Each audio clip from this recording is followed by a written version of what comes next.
The dust on Ellen Baker's boots told the story of 3 days hard riding before she ever knocked on the door of the Alden ranch, and she had not come for pleasantries. She had ridden out of Caldwell, Kansas on a Tuesday morning in the early spring of 1879, with a leather satchel buckled across her shoulder, a folded document tucked against her ribs, and a jaw set hard enough to crack walnut shells. The document was a promissory note, signed in the shaky hand of one Gerald Alden, dated 14 months prior, for the sum of $240 borrowed from her father's mercantile, a debt her father had died waiting to collect. The mercantile had folded the month after his passing, and Ellen had sold what little remained of the inventory and the furniture and even her mother's good china, and still the numbers had not balanced.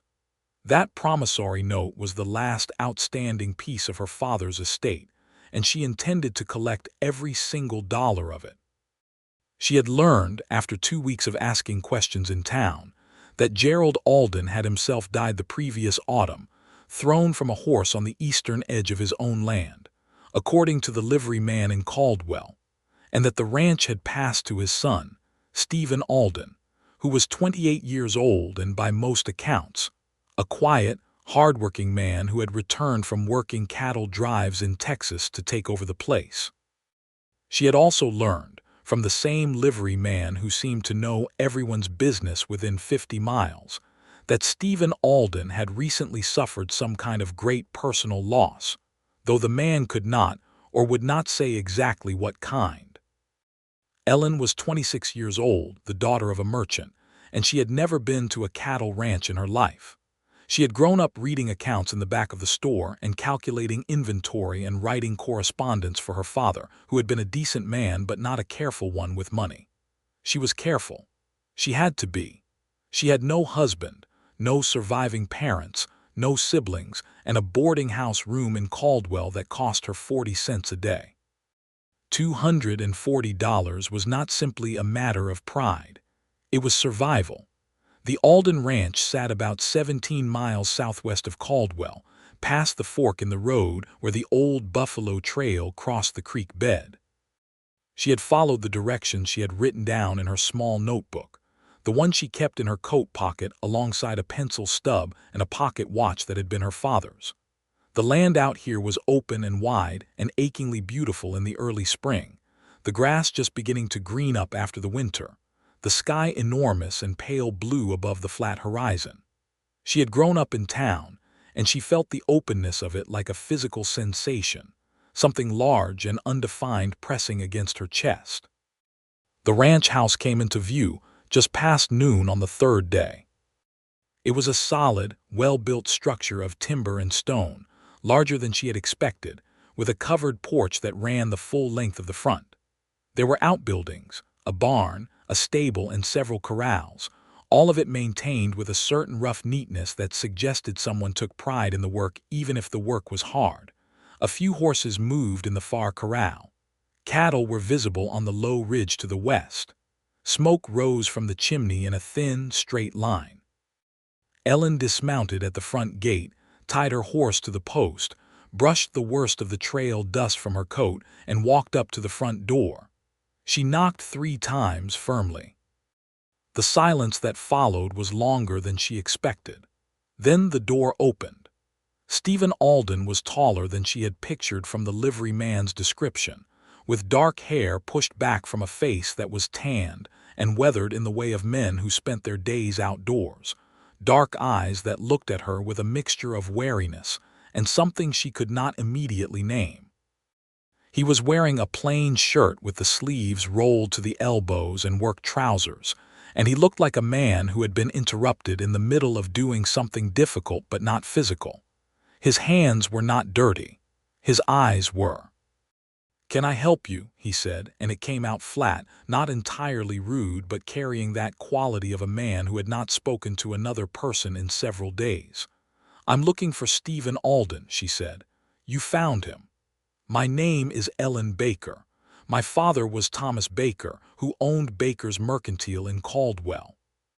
"Your father, Gerald Alden, borrowed $240 from my father in February of 1878, and signed a promissory note agreeing to repay the full amount with interest by December of the same year.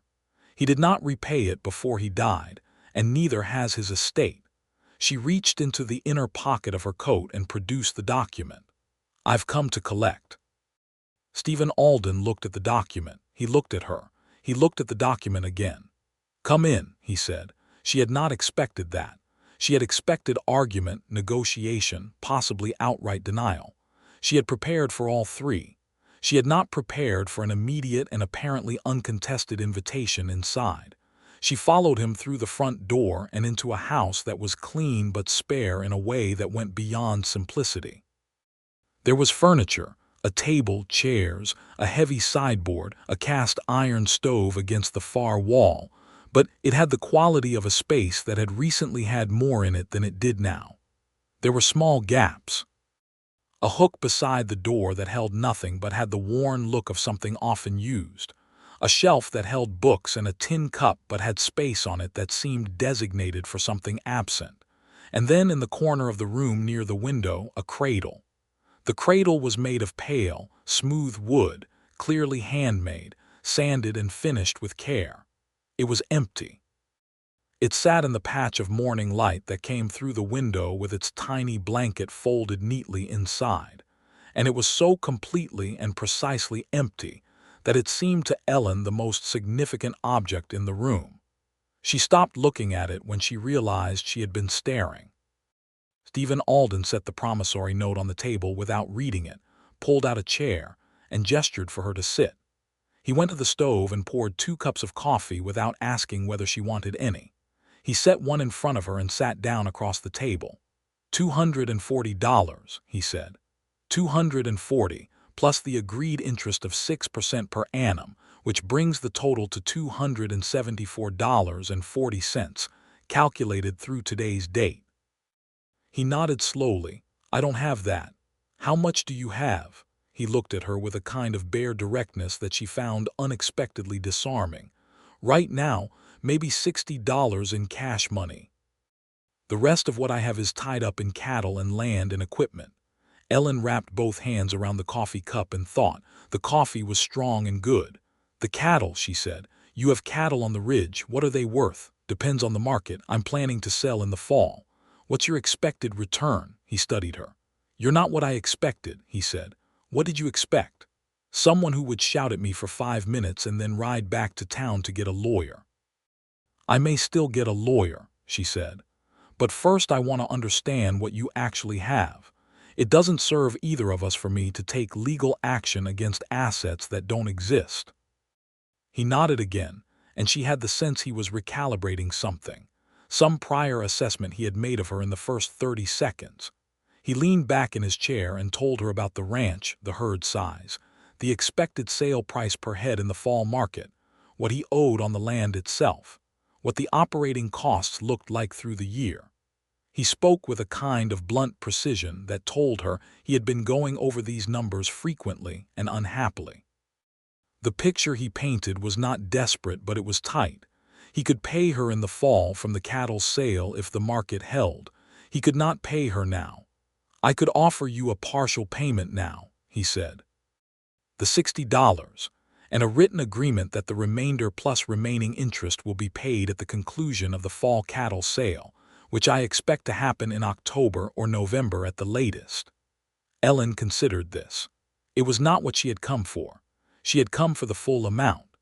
But $274 in the fall was considerably more useful to her than a legal battle over a ranch she didn't want and cattle she didn't know how to sell. I want a properly written agreement, she said, signed and witnessed. I can do that. And I want to understand your operation well enough to be confident the fall sale will actually produce what you're estimating. Something shifted in his expression, not offense exactly, more like a man who had been handed a harder job than he'd expected and was deciding whether to resent it or rise to it. What does that mean, practically speaking? It means I'd like to see your ledger books, she said, and I'd like to see the herd. He was quiet for a moment. You'd have to stay a few days. She had not planned to stay. She had planned to collect the debt and ride back to Caldwell and use the money to start rebuilding some portion of what she'd lost. But $60 now and a promise for the rest had not been in the plan either, and she was not a woman who refused to adapt when the situation called for it. "I'll need somewhere to sleep," she said. "I have a spare room," he said, and his voice was even, but something in it had changed slightly, a careful quality entering it. "It's yours." That first evening, Ellen sat at the kitchen table with Stephen's ledger books spread before her while he cooked supper: beans and salt pork and cornbread, plain and filling, and she read through 3 years of accounts with the methodical attention she had given her father's books since she was old enough to understand what numbers meant. The books were well kept, better than she had expected. Stephen Alden wrote in a neat, precise hand, and he had a clear understanding of where money came from and where it went. What the books showed was a ranch that had been financially sound until about a year ago, when a series of expenses had hit in close succession. A hard winter that cost him cattle, equipment repairs, and then a set of entries in the late summer column that he had written in a different hand, tighter, like he had been pressing the pencil harder. She could not quite make sense of what those expenses were for, and she did not ask him that evening. Over supper, they spoke carefully. He asked her about her father's business, and she told him, in plain terms, what had happened: the slow decline, the borrowed money, the debts, the death. He listened without offering false sympathy, which she appreciated more than she could say. There was something in the way he listened, a quality of actual attention rather than the social performance of attention, that made her want to keep talking. She stopped herself before she said more than was appropriate to the situation. She helped him wash the plates after supper. This seemed to surprise him. "You don't have to do that," he said. "I know," she said, and kept doing it. That night in the spare room, she lay in the narrow bed and looked at the ceiling and listened to the silence of the prairie, which was not actually silence at all, but a complex weave of wind and grass and far-off animal sounds. The house itself was quiet. At one point late, she heard him moving in the kitchen, the sound of a chair being pulled out, and then nothing. In the morning, she woke before dawn to the sound of him already working outside. The next 2 days established a rhythm she had not anticipated. She spent the mornings reviewing the ledger books and asking him questions, which he answered with that same blunt precision he had shown from the beginning. He showed her the herd, riding out to the ridge with her on the second morning, and she could see plainly that the cattle were healthy and well managed, and that his estimates of the fall sale price were conservative rather than optimistic. The debt was going to be repayable. She was increasingly certain of that. But there were other things she was also increasingly certain of that had nothing to do with debts or ledger books. She watched him work. She couldn't entirely help it. He was one of those people who moved through physical labor with a certain unconscious efficiency. No wasted motion. Everything done in the right order for the right reason. He was patient with the horses in a way that told her a great deal about his character. He was polite to her in a way that was not performative or strained, just a basic respect that he seemed to extend without thinking about it. And then there was the cradle. She caught herself looking at it again on the second afternoon, when she came in from outside and found the light falling on it just so, and she finally said what she had been not saying since she arrived. "The cradle," she said. "Was there a child?" He was standing at the stove, and he went very still for a moment. Then he turned and looked at her, and the expression on his face was not one she had words for immediately. It was grief, yes, but it was the particular kind of grief that has been living quietly inside a person for long enough to have made a permanent home there. "My wife," he said. "She died last summer. Childbirth. The baby died too. A boy. He lived about 6 hours. Ellen put her hand on the back of the nearest chair because she needed something to hold on to. Not because she was not used to hearing of such things. Death in childbirth was not rare in 1879, and she had grown up knowing that, but because the way he said it, so flatly and so quietly, told her how many times he had said it to himself in the months since, alone in this house, turning it over and over like a stone with no smooth side. "I'm sorry," she said, and she meant it with her whole chest. Her name was Clara, he said. She would have been 24 in September. Ellen didn't say anything else right away.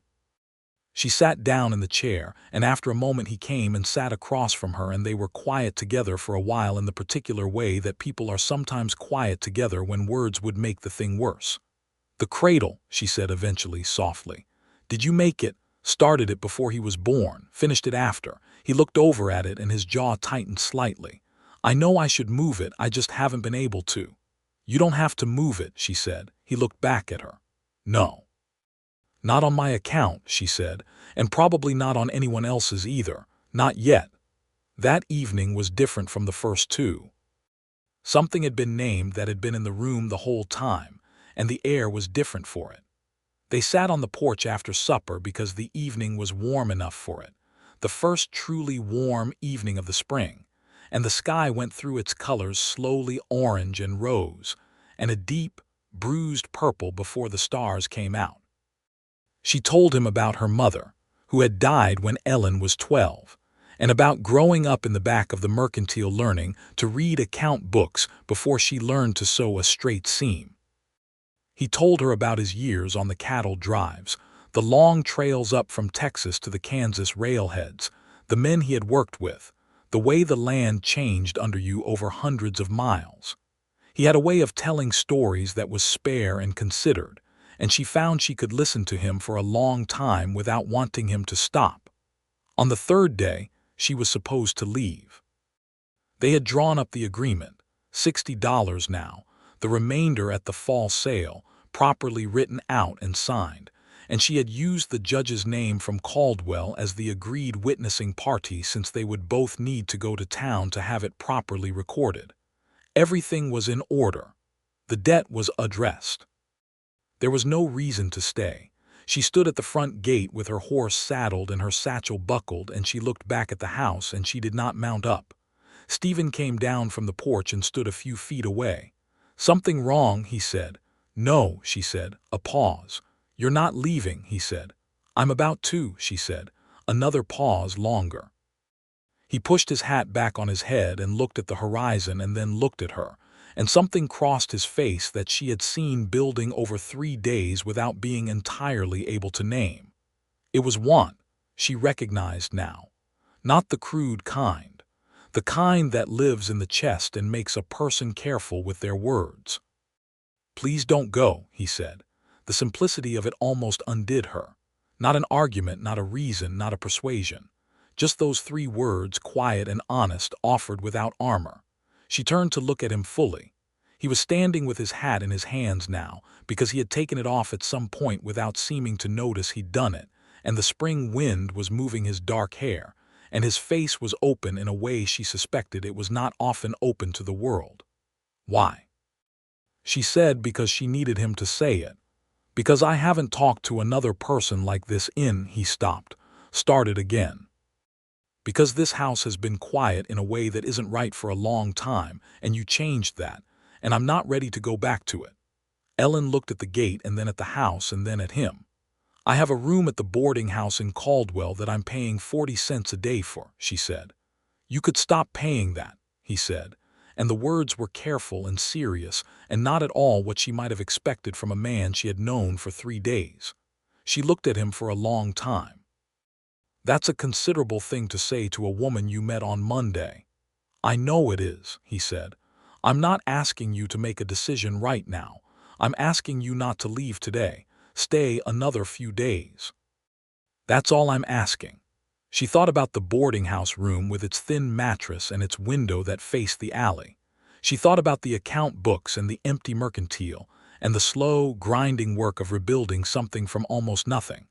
She thought about sitting on this porch in the evening light with the sky going rose and gold, listening to a man who talked like someone had something worth saying. She untied her horse from the gate post. She led the horse back to the stable.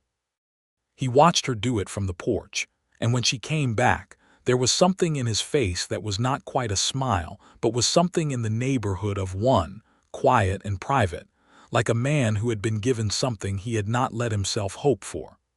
Over the next several days, the ranch showed itself to her in layers. She learned the names of the horses, a gray mare named Patience, a bay gelding called Rector, a younger roan that Stephen had not named yet, he said, because he was still figuring out who the horse was. She helped with small things, mending tack, keeping accounts, cooking supper because she found she preferred it to sitting idle. And she was a better cook than she had let on, her mother having taught her well in the years before she died. She walked the perimeter of the property on the fourth morning, just to see it, and found it was larger and more varied than she had understood from the ridge. There was a creek to the south with cottonwood trees along it, their leaves not yet fully out, but beginning to unfurl in the pale spring green that was almost painfully beautiful against the brown and gold of the land around them.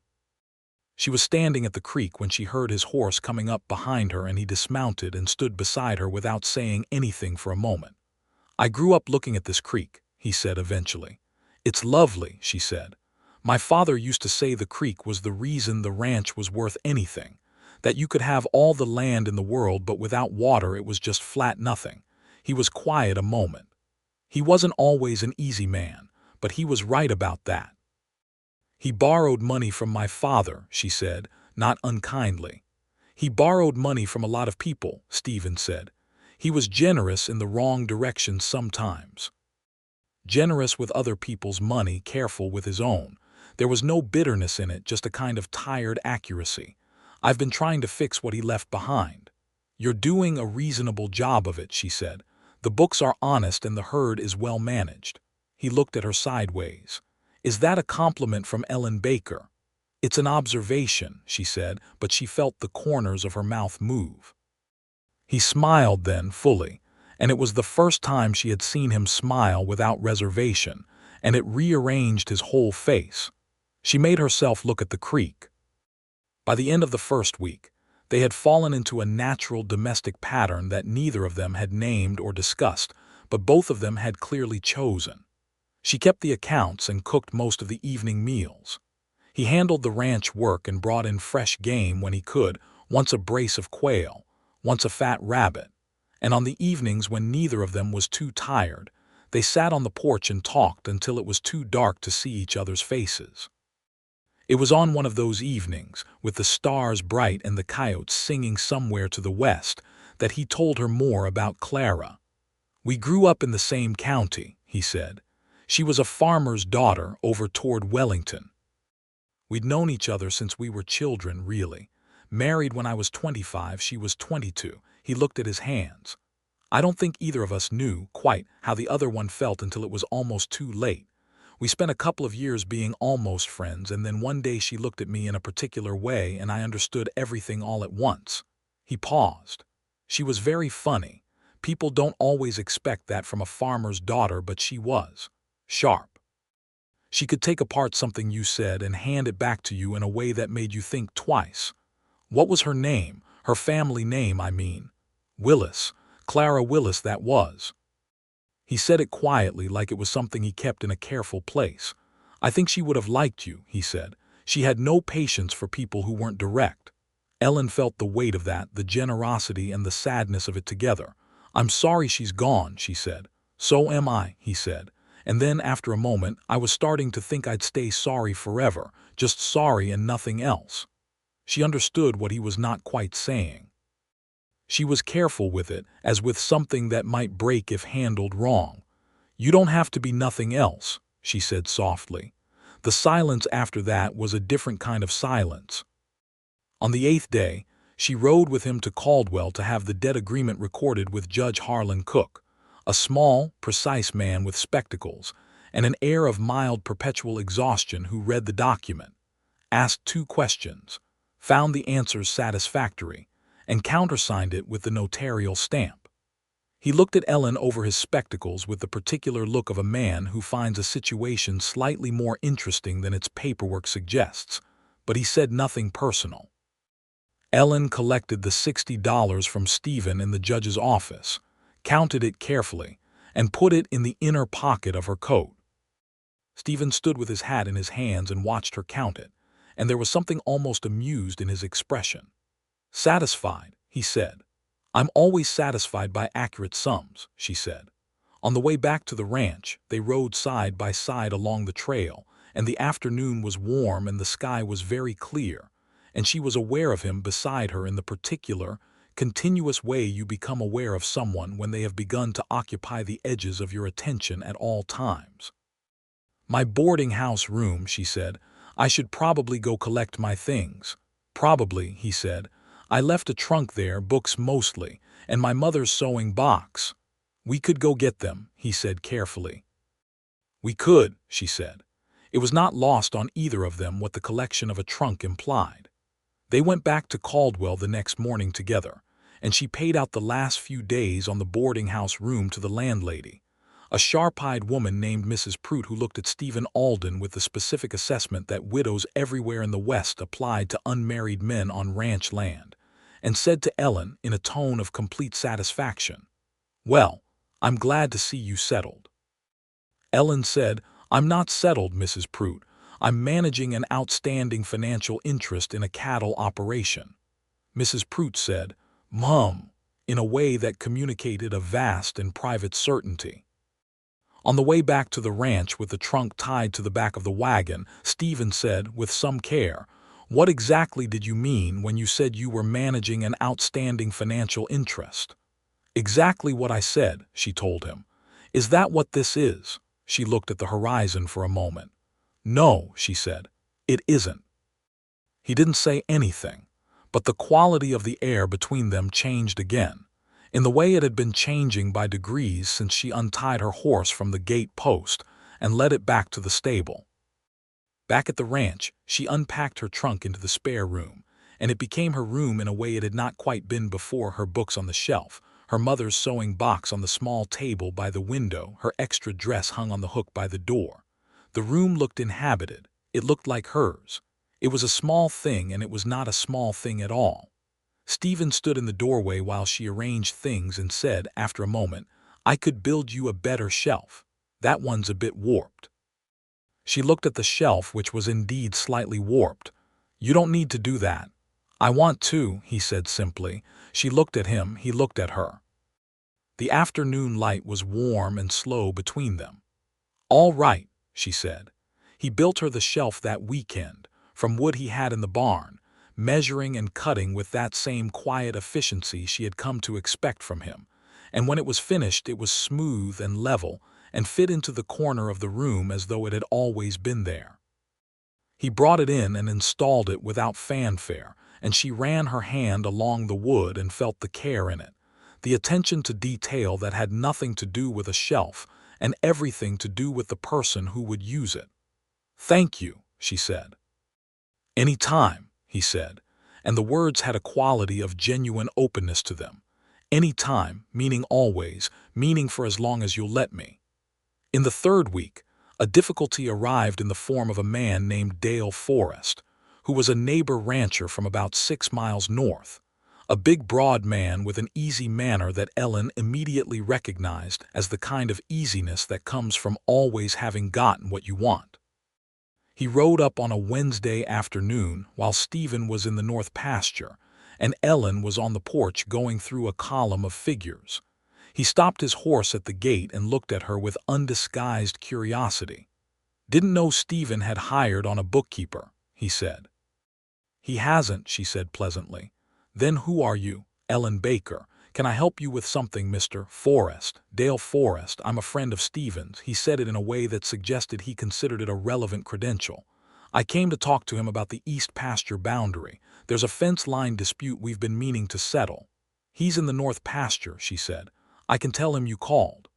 "I'll wait," he said, and dismounted without being invited to. She found she did not particularly like Dale Forrest, who sat on the porch steps and asked her questions that she answered with minimal detail, while he clearly tried to assemble a picture of what she was doing at the Alden ranch. When Stephen rode in half an hour later and found Forrest on the porch, there was a quick, almost invisible rearrangement of his expression, not hostility exactly, but a certain bracing. The fence line discussion was brief and technical, and Ellen stayed on the porch for it without pretending not to listen. When it was done and Forrest was remounting his horse, He looked at Ellen again and said, with the smile of a man used to being charming, "You know, Miss Baker, I've got a much larger operation than Stephen here. If you're looking to put your financial skills to better use—" "Thank you, Mr. Forrest," she said. "I'm exactly where I intend to be." Forrest laughed and rode off. Stephen watched him go and then looked at Ellen. "He's been wanting to buy this land since my father died," Stephen said. "He thought I'd sell when things got tight." "He thought wrong," she said. Something warm moved through his eyes. "He did," Stephen said. That evening after supper, they were washing dishes together, shoulder to shoulder at the basin, a thing that had become completely natural over 3 weeks, and she was aware of the warmth of him beside her and the particular domestic quietness of the moment. And she thought about her father's boarding house room and the 40 cents a day and the ledger books she had studied alone by lamplight in Caldwell. And this kitchen with its lamplight felt like a different world, a better one she had not known to want. "Can I ask you something personal?" she said. "You can ask me anything," he said, which was true. She had tested this over several weeks and he had always answered honestly, which was more than she could say for most people. "When you asked me not to go," she said, "that first morning, did you know then what you were asking?" He was quiet for a moment. He set down the dish he had been drying. "I knew I was asking for something I hadn't meant to ask for," he said. "I've spent a year convincing myself I didn't have any right to want things. After Clara, after the baby." His voice was steady, but she could hear the effort in it. "And then you showed up with a promissory note and an expression like you'd ride through a brick wall to collect on it, and something started again. Something I thought was finished." Ellen set down her own dish and turned to face him. He was looking at her with that open, undefended expression she had learned to recognize as the realist version of him. "I didn't come here expecting anything like this," she said. "I want you to know that. I came to collect a debt." "I know," he said. "But I'm here now," she said, "and I don't want to be anywhere else." He raised his hand slowly and put it against her face, his thumb at her cheekbone, his fingers in her hair, and she leaned into it just slightly. The small, involuntary lean of someone who had been standing very straight for a very long time. "Ellen," he said, and the way he said her name with that particular care and weight was its own kind of declaration. She kissed him first. She was not a woman who waited for things to come to her when she knew what she wanted. And she knew, standing in the lamplight of his kitchen with the spring night outside the window, that this was what she wanted. He kissed her back with a gentleness and a depth that told her everything she needed to know about the kind of man he was and the kind of feeling this was. They stood in the lamplight for a long moment afterward, her head against his shoulder, his hand still in her hair. "I should move that cradle," he said softly. "Only if you're ready," she said. "I think I'm ready," he said. "Not to forget, just to let it be what it is. Something that was and is gone and meant something." He paused. "I think Clara would tell me I was being dramatic about it." Ellen laughed quietly into the warm fabric of his shirt. "She sounds like she was a sensible woman." "The most sensible woman I ever knew," he said. "Until about 3 weeks ago." She tilted her head back to look at him, and the expression on his face was the one she had caught glimpses of over 3 weeks, private and warm and entirely hers. He moved the cradle the following morning, carrying it to the room off the main bedroom that had been meant to be the nursery. He set it in the corner there and covered it with a clean cloth and closed the door gently. She watched him do it from the hallway, and when he turned around she offered him her hand and he took it, and they stood in the hallway of the ranch house in the early morning light and held on to each other for a moment, which was enough. The weeks that followed were, Ellen thought later, the truest education she had ever received. Not in debt collecting or account books, though there was plenty of that. She took over the ranch's financial management with Stephen's full agreement, and considerably improved the efficiency of his supply purchasing arrangements with 2 merchants in Caldwell, saving them roughly $12 a month by consolidating orders and negotiating terms. But the real education was in something else, in the way love actually worked when it was real, not the romantic novels she had read as a girl with their dramatic gestures and sudden declarations, but the steady, accumulated daily kind, the kind that was built out of 10,000 small, reliable things. The way he always brought her coffee before his own. The way she always knew when he needed to ride out alone for an hour and let him go without question. The way they argued, because they did argue. They were both too direct not to, with a basic underlying respect that meant the argument was always about the thing, and never about tearing the other person down. There was a dispute in April about whether to purchase a piece of additional equipment, a new plow blade for the kitchen garden that Stephen wanted to expand versus using that money to pay down a small outstanding debt to the blacksmith in town. Ellen's position was pay the blacksmith first. Stephen's position was that the garden would save them money on food all summer, and the blacksmith could wait 2 more months. They stood at the kitchen table for 20 minutes arguing about this with ledger books open between them and both of them completely convinced they were right. The blacksmith is a debt, she said. Pay it. The blacksmith is a friend, he said. He knows I'm good for it. A debt owed to a friend is still a debt. A woman who thinks about debts the way you do is going to make me feel like I live in a counting house, he said, and then immediately looked like he regretted it. She looked at him steadily. You hired my judgment, she said. You don't get to dismiss it when it disagrees with you. A pause. Then he said, you're right, I'm sorry, that was not fair. She nodded. She went back to the ledger. After a moment he said, pay the blacksmith. And then the plow blade in 2 months, she said. And then the plow blade in 2 months, he agreed.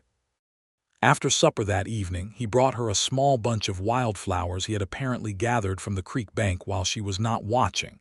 He set them on the table without ceremony, just set them there and went back to his chair. She looked at the flowers, yellow and pale purple, still damp from the creek. She did not say anything. She put them in the tin cup from the shelf and set them in the center of the table. Spring deepened into summer. The grass grew tall and the creek ran full and clear, and the cattle on the ridge were fat and prosperous. Ellen wrote letters to Judge Cook regarding the formal documentation of the debt repayment agreement and began to think about what the fall sale would mean for her own position, financially and otherwise. The $274.40 would, when she received it, give her a foundation she hadn't had in 2 years. She had not talked to Stephen about what came next, not formally. But both of them had been living in a not quite defined arrangement for months, and it was beginning to feel slightly dishonest not to name it. She chose a Sunday afternoon in June, when the air was thick and golden with summer, and they were sitting on the porch doing nothing in particular to say it directly. I think we should discuss the future, she said. He set down the piece of harness leather he had been mending. What about it? I've been here nearly 3 months, she said. I came to collect a debt and I've stayed and we both know what this is, but I want to say it plainly because I don't believe in leaving things unsaid. She looked at him. I love you, Stephen. I want to stay. But I want to stay properly, not as a bookkeeper and not as a guest. I want to be your wife if you want that. If you don't, I need to know that too so I can make my own plans. He looked at her for a long moment with an expression she could not entirely read, and her chest was very tight and she held her face still and let him look.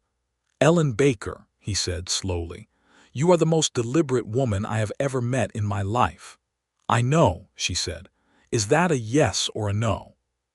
He stood up from his chair and came to kneel beside hers, which was not a thing she had expected from a man who generally expressed himself in practical actions rather than dramatic gestures, and he took her hand in both of his. It's a yes, he said. It's been a yes since you led that horse back to the stable. She held his hands tight and something that had been very carefully managed in her chest for 3 months let go all at once, and her eyes were wet, which she did not generally allow, but this seemed like a reasonable exception. Then let's do it properly, she said, her voice only slightly unsteady. I'll ride to town tomorrow, he said. Talk to the pastor. I'll come with you, she said. I want to order a new dress. He laughed, a real laugh, full and warm, the kind of laugh that made his whole face open up. They were married on a Thursday in July of 1879, in the small church in Caldwell that smelled of pine and old hymnals, by Pastor David Moorfield, a young man of 25 who was clearly moved by the occasion in ways that suggested he did not preside over many weddings in which both parties looked at each other like that. Mrs. Prout from the boarding house came, wearing her best hat.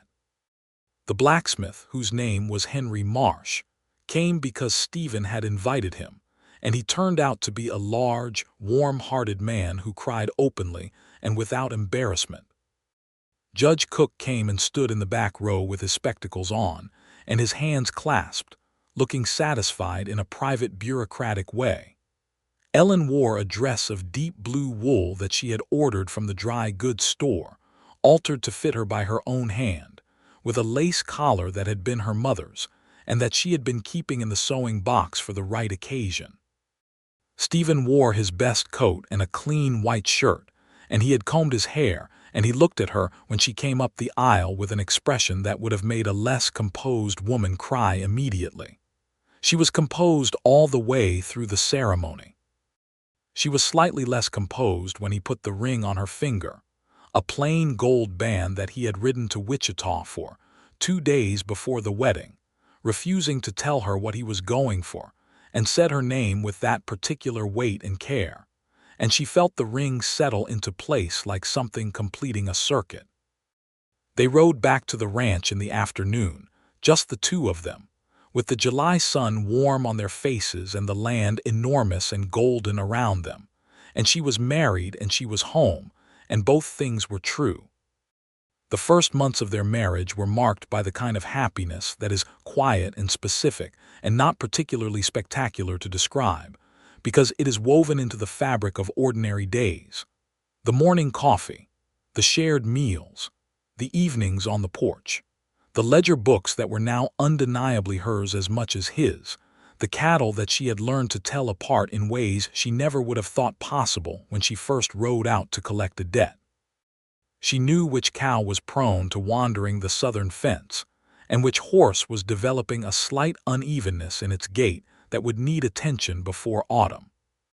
She also, in September, began to feel a change she recognized from her reading and from the quiet knowledge that women carried in those years, and when she was certain, she told Stephen on a Monday morning before he went out to check the herd.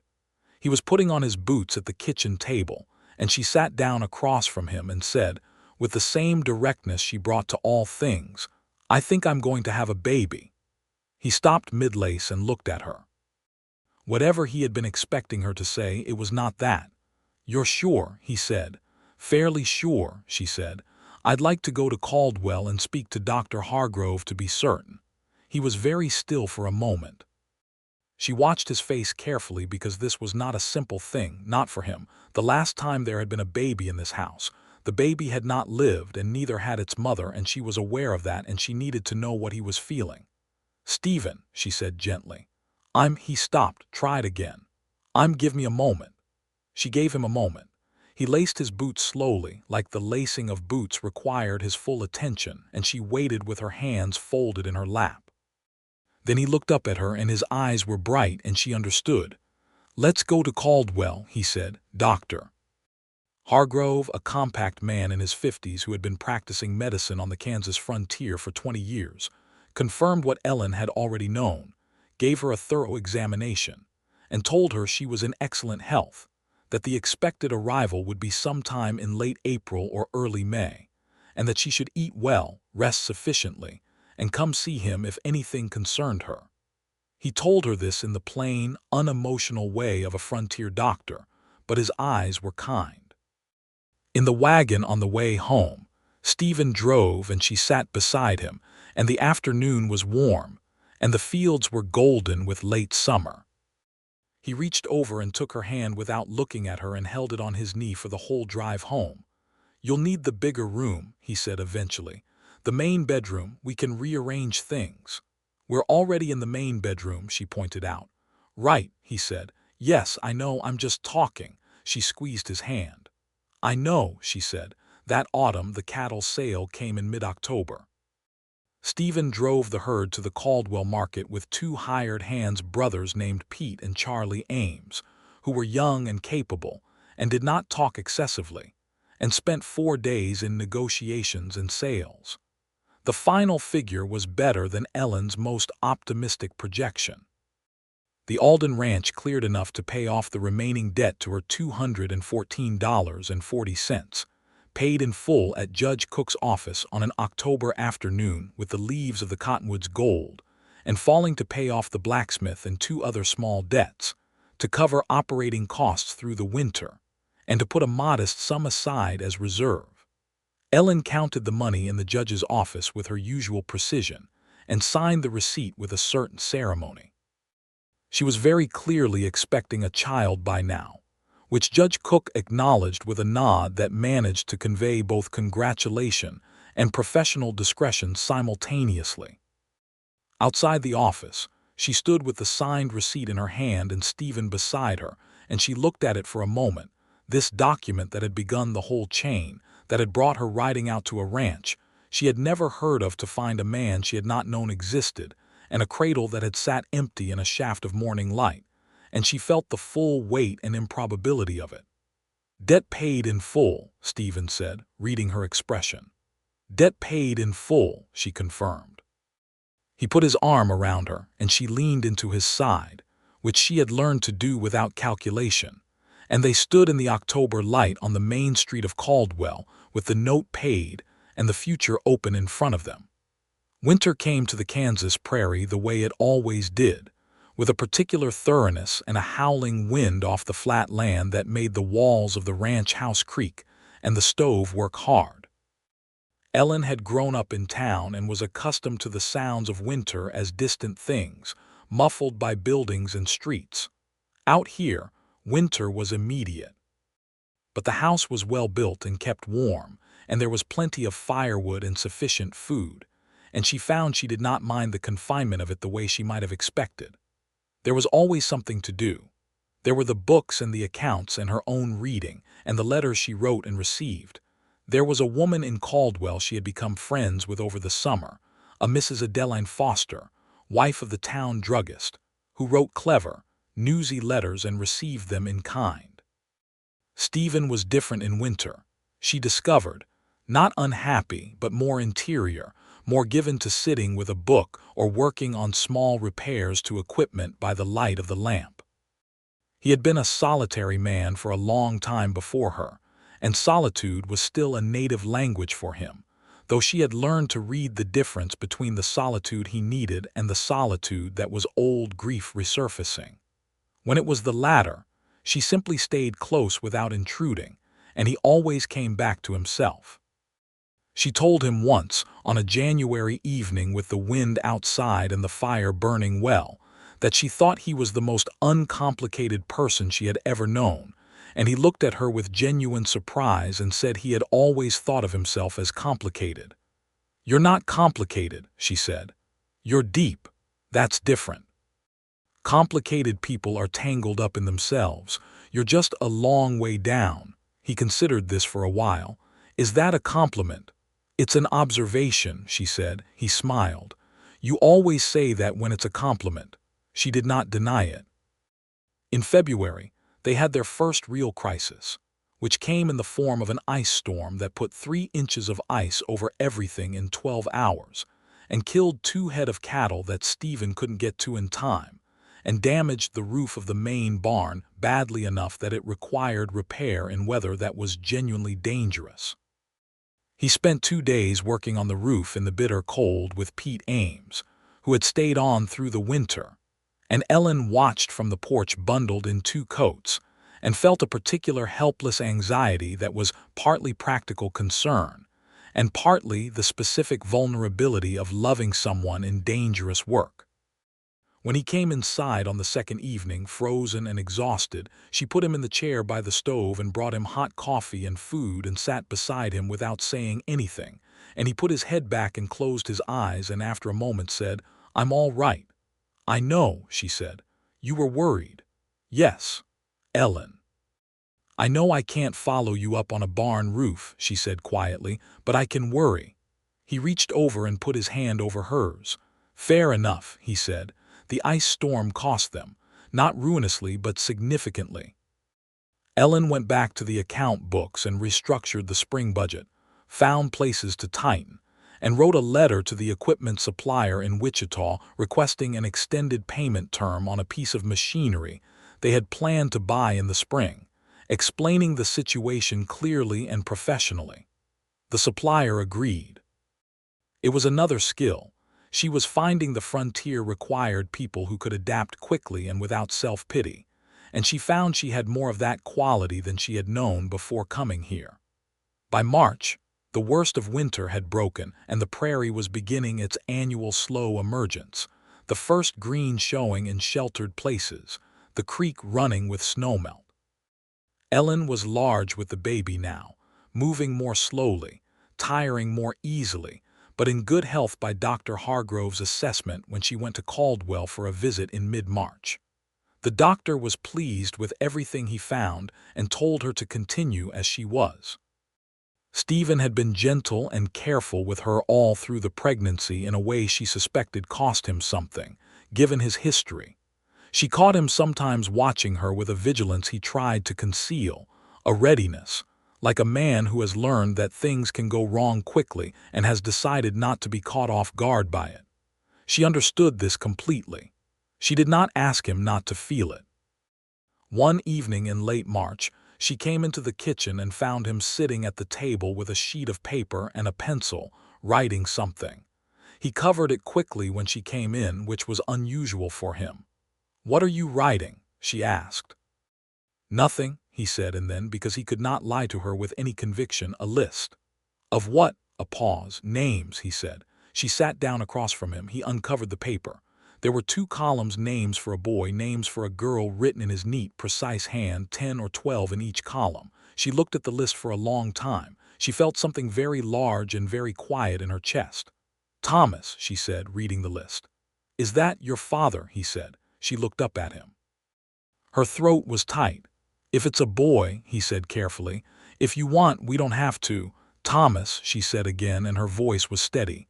"Thomas Alden, yes, if you're willing." "I suggested it," he said. "I know you did," she said. I know you did." She reached across the table and he took her hand and they looked at the list together in the lamplight, and it was one of those moments she knew even as she was inside it that she would carry for the rest of her life.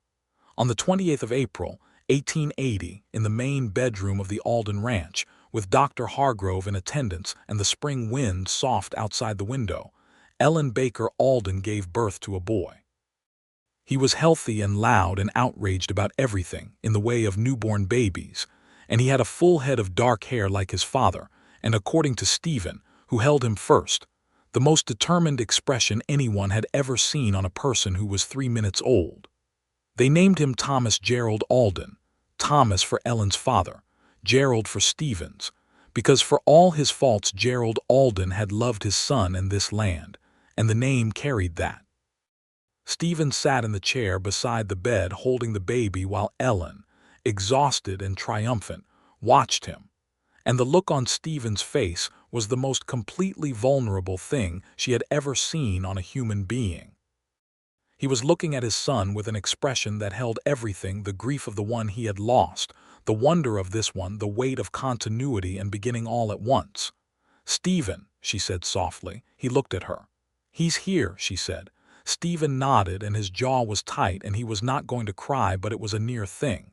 "He's here," he said. "He's really here." She held out her arms and he brought the baby to her, settling him against her chest, and they sat there in the spring morning light in that bedroom, the 3 of them, and it was quiet and complete. Dr. Hargrove declared both mother and child in excellent health, reminded Ellen of the postpartum care instructions he had discussed with her previously, shook Stephen's hand with real warmth, and declined the whiskey that Stephen offered because he had 2 more calls to make before evening. After he left, they were alone in the house, the 3 of them, for the first time. Stephen brought Ellen supper in bed soup that Mrs. Prout, who had apparently arranged herself as a kind of unofficial aunt to the whole enterprise, had sent out with the doctor, along with a loaf of bread and 3 kinds of preserves, and a note that said simply, "Well done, Ellen Baker Alden," which was so characteristic of the woman that Ellen laughed until her ribs ached. Little Tom slept in the cradle. The cradle that Stephen had built, the pale, smooth wood he had made with his hands for a different child, now held this one, in the room off the main bedroom that had been waiting for just this purpose. Stephen had brought it out quietly in the weeks before the baby came, had cleaned and checked it, had replaced the small blanket inside with one that Ellen had sewn through the winter months. The cradle rocked on its runners with a soft, steady sound, and Tom slept in it with the complete and total surrender of the newly born. Stephen stood in the doorway of the room for a long time that first evening, looking at the sleeping baby in the cradle, and Ellen came and stood beside him. "What are you thinking?" She said quietly. "I'm thinking about the first time I saw you," he said. "Standing at my front door with a promissory note and the expression of a woman who would not be turned away by anything short of an act of God," she smiled. "I was prepared to be turned away. I just wasn't going to make it easy." "I know," he said. "That was what did it, I think. Not just that you wouldn't be turned away, but that you'd thought about it honestly. You weren't performing toughness. You actually were it." "I'm not that tough," she said. "You are," he said. "You're the toughest person I've ever known and the kindest, and you came to collect a debt and stayed to make this." He gestured gently at the baby, at the room, at all of it. She tucked her arm through his and leaned against him. "You said please don't go," she said. "Best thing I ever said." Tom made a small sound in his sleep and both of them went quiet, watching. He settled again. Outside, the spring night was warm and full of stars. In the months that followed, the ranch and its family settled into a life that was not without difficulty. Frontier life in Kansas in 1880 was not gentle, but was rich in the specific way of lives that are built by people who know what they are doing and why. Ellen managed the ranch accounts with an expertise that had grown considerably from the novice observations of her first week on the property. She had developed a network of suppliers and contacts in Caldwell and Wichita, and had become, quietly, someone that other ranchers' wives came to for advice on household and farm accounts, which she gave freely and without condescension. There was a woman named Mary C's Water who lived on the land to the east of the creek, a Kansas woman of about 40 who had married a white farmer 15 years prior and been widowed 5 years ago and stayed on the land. Ellen met her properly for the first time in midsummer, when she rode over with Tom in the front of the saddle to return a stray calf that had wandered across the property line. Mary C's Water was a small, precise woman with gray in her black hair and eyes that assessed everything efficiently and without malice. She offered Ellen coffee and Ellen accepted it, and they sat on the woman's porch for an hour talking about the dry summer and the condition of the creek and the challenges of managing land alone. Ellen came home from that visit with a recipe for a corn preparation she had never made before and a standing invitation to call again, and told Stephen that she thought Mary C's Water was one of the most capable people she had met in Kansas. "She's had a hard road," Stephen said. "The land she's on, her husband homesteaded it, but his family has contested the claim twice since he died. She's had to fight for it legally twice." "That's unjust," Ellen said. "It happens more than it should," Stephen said. "To women alone and to people who aren't white." He said it plainly, without drama, the way you say a thing that is true and bad and not easy to change from where you stand. "I think Judge Cook has been helpful to her. He's a fair man." Ellen thought about this and then said, "When I go back to see her, I'm going to offer to look at her papers, her land documents, just to make sure everything is in order." "She might find that presumptuous," he said. "She might," Ellen agreed. "I'll ask first." She did ask on her next visit, and Mary C's Water looked at her for a moment with the assessing look and then said, "I would appreciate that." The papers were in order, as it turned out, but there was a small technical irregularity in one of the recorded documents that Ellen spotted and that Judge Cook, when she brought it to his attention, was able to correct through a supplementary filing. It was a small thing, and it cost nothing but time. But Mary C's Water's land claim was now entirely unassailable, and she shook Ellen's hand when she heard the news with a grip like iron and eyes that were direct and warm. They became friends over the following years, the kind of friends that frontier women made practical and loyal and maintained across distance, built out of shared work and honest conversation. In the autumn of 1880, the cattle sale was the best yet. The Alden Ranch was profitable in a way it had not been since before Gerald Alden's later years of poor management, and Ellen put the numbers in the ledger with the satisfaction of a person who sees the result of careful work.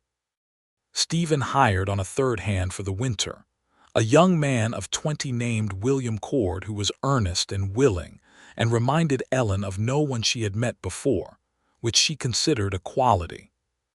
Tom grew at the alarming speed of healthy babies and was crawling with confident purpose by October and pulling himself upright by November, and had by Christmas produced his first discernible word, which was neither mama nor papa but was, inexplicably hoarse, delivered with great seriousness while pointing at the window in the direction of the corral.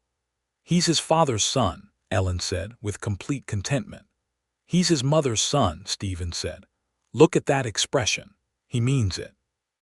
Tom looked at them both severely, as if confirming this, and pointed at the window again. The winter of 1880-81 was milder than the previous one, and the ranch came through it in good order. In the early spring, Ellen discovered she was expecting again, which she told Stephen on a morning in March while they were both reading at the kitchen table, as if she were reporting on the state of the accounts, which was more or less the emotional register she occupied when she was most certain of things. He put his book down and looked at her and smiled. "Another one," he said. "Another one," she confirmed. "Tom is going to be very alarmed," he said. "Tom will adapt," she said. "He's resourceful." Stephen reached across the table and took her hand and held it for a moment. "You're all right," he said, meaning not just the immediate moment but the whole of it, given everything. "I'm wonderful," she said, and meant it exactly. Their second child was born in November of 1881, a girl this time born in the same bedroom as her brother, also delivered by Dr. Hargrove, who had at this point become a regular enough visitor that he had a standing invitation to supper on whatever day his house calls brought him in the direction of the ranch. The girl was dark-haired like her brother and her father, and had, from the very first hour, a quality of focused attention that looked, to anyone watching, remarkably like her mother taking apart a column of figures. They named her Clara Ann Alden. The Clara for Stephen's first wife, chosen by Ellen herself, deliberately and with love, because she believed that the dead should be remembered and honored and not made invisible by the living, and because she had come to know Clara Willis Alden through the stories Stephen told, the sharp humor, the directness, the way she had loved the man in front of Ellen thoroughly enough to have left an indelible shape in him, and she thought the name was right. Stephen heard the name when she proposed it, and he was very still for a long moment. Then he said, "You would name her that." "If you agree," Ellen said. "I think she'd have liked the idea." "You said she had no patience for people who weren't direct. This seems like the direct thing." He took a breath. "Clara Ann," he said, as if testing the weight of it. "Yes, that's right." Little Clara Alden grew up hearing about her namesake, knowing that there had been a woman before her mother who had loved her father and lived shortly and brightly and was not forgotten, and she thought, growing up, that this was one of the most honest things she knew about her parents, that they held the past with open hands rather than closed fists. But that understanding came later. In November of 1881, she was simply a new, loud, extremely opinionated person who wanted to nurse and be held, and made her opinions on every topic vigorously known.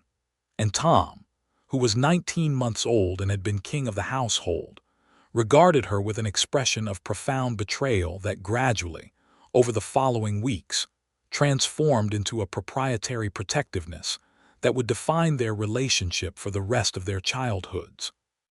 The years that followed built themselves one on another with the solid, satisfying accumulation of a life well lived. The ranch prospered. Ellen's management of the accounts, combined with Stephen's skilled handling of the land and herd, produced a ranch that was not rich in the way of newspaper stories about cattle barons, but was stable and growing, and theirs in a way that no debt or disaster could easily disturb. They paid off the last mortgage on the land in 1884, which Ellen marked in the ledger book with a line of red ink, the only time she had ever used color in the accounts, and Stephen framed the paid-off note and hung it on the wall of the kitchen where her father's promissory note had once been stored in an inner pocket. "That seems fitting," he said, when she pointed out the symmetry. "A long way from a debt to a deed," she said. Tom Alden grew up to be a tall boy with his father's dark eyes and his mother's precise, observant manner, who could read a cattle account as well as he could rope a calf, and who, at the age of 7, presented his mother with a small notebook in which he had been keeping a record of everything that came in and went out of the household, in careful, imperfect figures. Ellen looked at the notebook for a long time and then looked at her son's anxious, hopeful face and said, "This is very good work, Tom." His face broke open with pride. Clara grew up to be a quick, funny child who was her father's shadow in the fields and her mother's partner in every conversation that required a sharp mind, and who had, by the age of 5, already been told by 3 separate adults in Caldwell that she had a very forceful personality for a little girl, which she regarded as the highest possible compliment and reported to her mother with great satisfaction. "Good," Ellen told her. "Keep it." In 1885, when Tom was 5 and Clara was 3, a man came to Caldwell with a letter from a land speculator in the East, offering to buy the Alden Ranch and 3 neighboring properties to consolidate into a larger holding for a cattle company backed by Eastern investors. The offer was, on its face, substantial. Ellen read the letter twice, calculated what it represented relative to the ranch's current and projected value, and set it down on the table. "It's not enough," she said. Stephen read it. "It's more than I would have gotten 5 years ago. It's not what this land is worth," she said, "and even if it were, we're not selling." He looked at her. "No, are you considering it?" "I'm considering the offer," he said, "which is different." "All right," she said. "Let's consider it. What would we do with the money?" He thought about this for a moment. "Start again somewhere else maybe, or invest it." "We'd lose the water," she said. "The creek. We'd lose the house you were born in. We'd lose the land under those cottonwoods where I have consistently told you is the best piece of property in 60 miles, and I have never been wrong about a piece of property yet." He was quiet for a moment. Then he said, "What do you want to do?"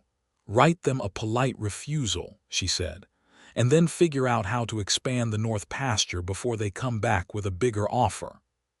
He laughed. "The north pasture expansion is going to cost us."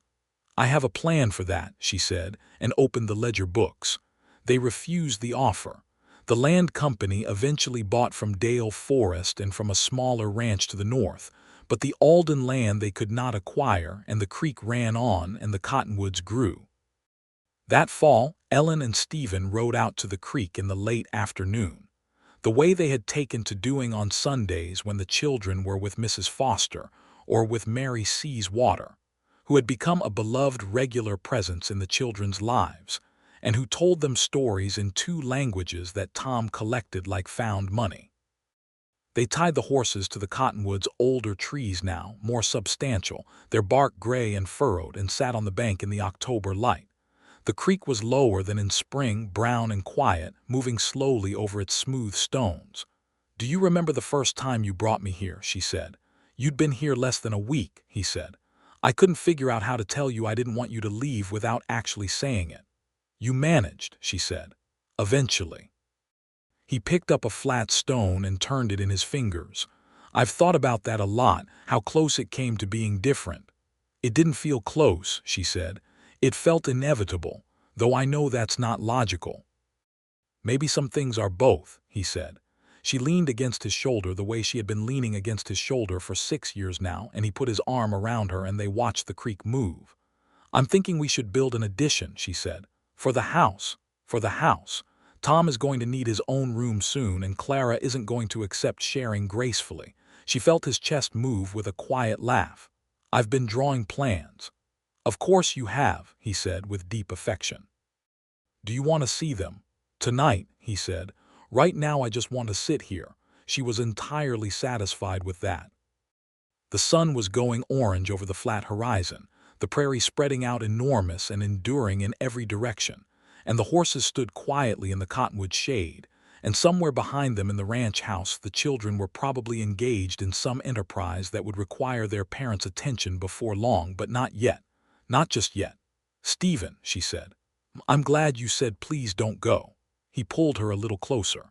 "I'm glad you led that horse back to the stable." She smiled against the warm fabric of his coat. 6 years of mornings and evenings and account books and seasons and cattle and children and arguments and reconciliations and laughter and grief, and all the thousand specific true things that made up a life. And she was glad of every single piece of it, in the plain, irrevocable way of a woman who came to the frontier to collect a debt and found, against all reasonable expectation, exactly where she was meant to be. The sun sank lower. The creek moved. The cottonwood leaves, yellow now in the October light, came loose one by one and drifted down onto the water, and the water carried them gently away southward, toward whatever came next. They built the addition to the house that winter, Stephen doing most of the framing himself with Pete Ames's help and William Cord's, while Ellen managed the supply ordering and kept the children out of the construction zone with a combination of creativity and authority. Tom was deeply interested in the process and appointed himself official observer, producing detailed drawings of the progress that were kept by both his parents and later embarrassed him considerably as a teenager, though not enough to make them put them away. Clara decided the addition was being built specifically for her, and attempted to negotiate its interior design from a position of remarkable leverage for a 4-year-old. When it was finished in the spring, the house was larger and warmer and exactly right, and Tom had his room and Clara had hers, and the main bedroom was as it had always been, and the room off it with the cradle stayed as it had always been, too quiet, with the cloth over it, a room with a history. In the spring of 1886, Ellen sat at the kitchen table with the account books open, and the morning light coming in through the window and the coffee Stephen had brought her steaming gently beside her elbow, and she thought about the woman who had ridden out of Caldwell on a Tuesday morning in the spring of 1879 with a promissory note, and a jaw set hard enough to crack walnut shells. That woman had known how to survive. She had known how to be careful and direct and precise. She had known how to sit alone with a lamp and make the numbers come out right. She had not let herself imagine knowing this. The coffee, brought without asking. The children asleep in the rooms they had built for them. The land outside the window, hers now in every sense that mattered. The man who would come in from the early morning chores in half an hour and sit across from her and tell her something he had been thinking about and want to know what she thought. She opened the account books and sharpened her pencil and began the morning's work. Outside, the creek ran south along its old course, and the cattle were on the ridge, and the cottonwood trees stood tall and green in the new spring, and the prairie went on in all directions under a sky that was wide and clear and full of morning, and nothing about any of it was finished, which was exactly as it should be, because it was all still becoming, still growing, still theirs. When Stephen came in from the morning chores, he hung his hat on the hook by the door, the same hook that had been empty that first day she came, which had held things again now for years, and he looked at her across the room and she looked at him, and it was the most ordinary moment in the world, and it was the whole of everything. "Good morning," he said. "Good morning," she said. "Sit down. I want to show you something in the books." He smiled and sat down, and she showed him. And outside the window the world went on, green and enormous and new, just as it always had, just as it always would.